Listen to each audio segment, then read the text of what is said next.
Hello everyone, welcome back to my channel. I'm Bill. This is a campaign update for the games I've been running. We ran a special holiday game on July 4th. In that game, I only had a handful of players. Some that haven't had characters created for this game show up, so they created characters. I introduced them to a mega dungeon that I'm going to use as kind of filler or holiday adventures. The mega dungeon, some of the inspiration I have from it comes from Delicious in Dungeon, some of it comes from Goblin Slayer, and a few others will come from here or there, other sources that I see. But the first level of the dungeon is the most common level that anyone would have information on. There's always a riddle to answer to get into the dungeon. Failing the riddle causes negative energy damage to the whole area. But it's 1 point. I wasn't trying to really hurt the party. And a thief can open the locks even without the riddles. So they can get in.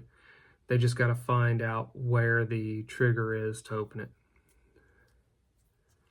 And there was like 16 blocks or 12 blocks that had been moved in the past. So they move those and they find an actual lever that they have to pull.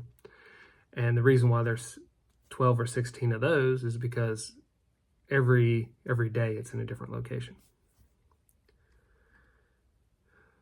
So they enter the first room, which is well known by all other adventurers as the Pillar Forest. In that room, they encountered some dead adventurers. Gear looks a little ragged. All their rations are definitely gone.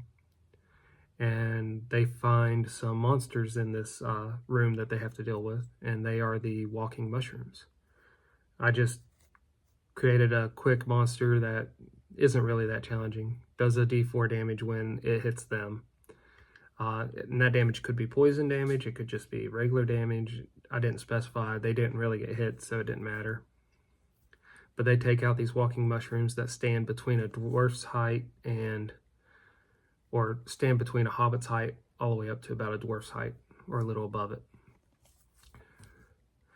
And they always hear the walking mushrooms approaching. There's like a squish squish noise as it takes steps.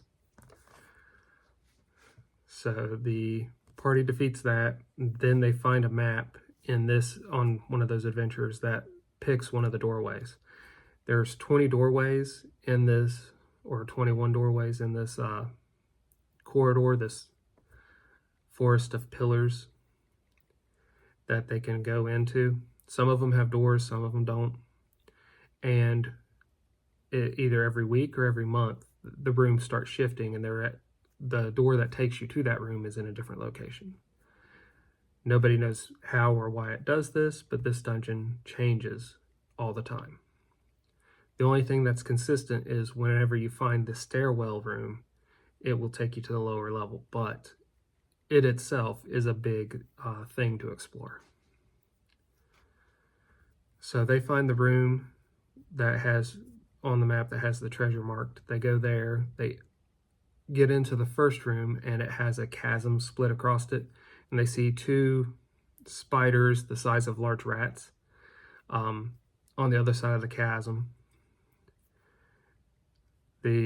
I'm using rules from Index Card RPG when I was designing this, just to throw them in here and see how it would do, mostly for fun and to see if I want to actually use that in my regular Pathfinder game. And I'm liking it. So I set the room DC for this room was 14, so I set that out in front of the players. They decide that jumping the 8-foot long chasm wasn't something they wanted to do at that DC, so they asked me a question if there was anything on the ceiling they could secure rope to use it to help them swing across. And I said, I don't think so, but just roll your intelligence or your d20 plus something. I don't remember what specifically I said, and if you beat the room DC, there is. And he did, so there was. So he secures the rope up on that, and that'll give them advantage when crossing the chasm. The advantage is it lowers the DC by 3 using Index Card RPG. Now, if it was harder to cross for whatever reason, it would increase the room DC by 3. for that one thing they're trying to do. So the party crosses, they slaughter these spiders quickly. These spiders had 1 hit point. The party then enters the next room, and the next room has big walls that are in the room that cut the room 3/4 in one direction and 3/4 in the other direction, creating a narrow corridor in the middle of the room. They fight a few spiders at the beginning, and a bigger spider retreats. They follow that around, and they fight a couple of big spiders and a couple of little spiders at the other end of that corridor. So they're fighting those larger numbers. The bigger spiders, using Index Card RPG, have 1 heart worth of hit points. The little spiders have 1 hit point. So 1 heart worth of hit points in Index Card RPG is 10 hit points. So the spider just has 10 hit points. To hit the spider, they just have to roll against the room DC of 16 for this room. Anything they want to do in this room was a DC 16.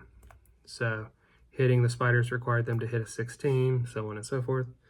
They eventually defeat all the bugs in this area. And then they continue on to the final chamber, which had the boss spider. Now this fight went pretty fast in their favor, which I applaud them for being very creative. The room DC is 18 for this room. The spiders down on the lower area, they come up on a higher area that's like 15 feet up. There are 6 pits in the room, like really small pits in the room that have web covering them. And the party starts out by throwing oil at the spider from above, and they barely make the flasks to it, but I do give them advantage for being higher up. So they only had to make a DC 15 to hit the spiders. So they hit that spider with a few flasks of oil. Then they fumble throwing fire at the spider for 3 or 4 rounds. Or for 2 or 3 rounds, something like that. It wasn't a lot. And then all of a sudden, they succeeded somehow to set the spider on fire as it got closer to them.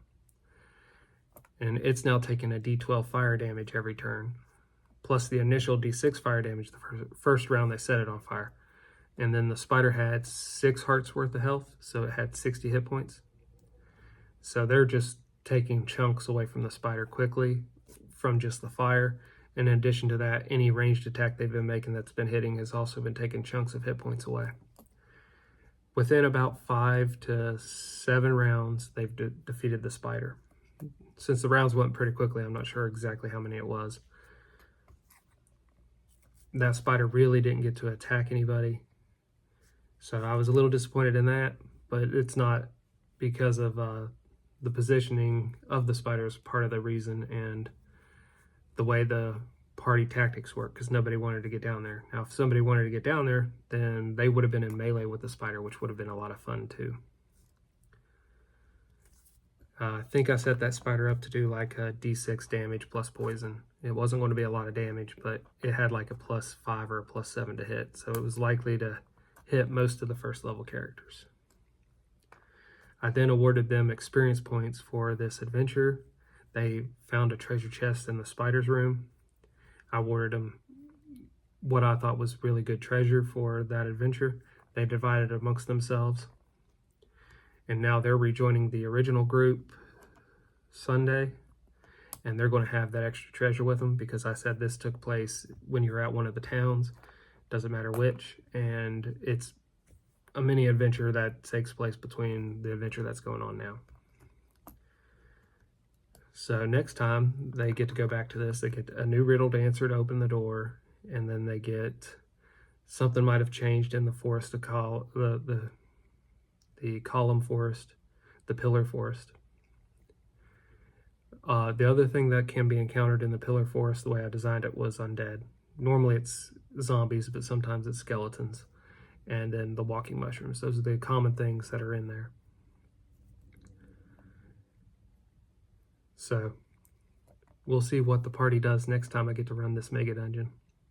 Until we all game again, guys.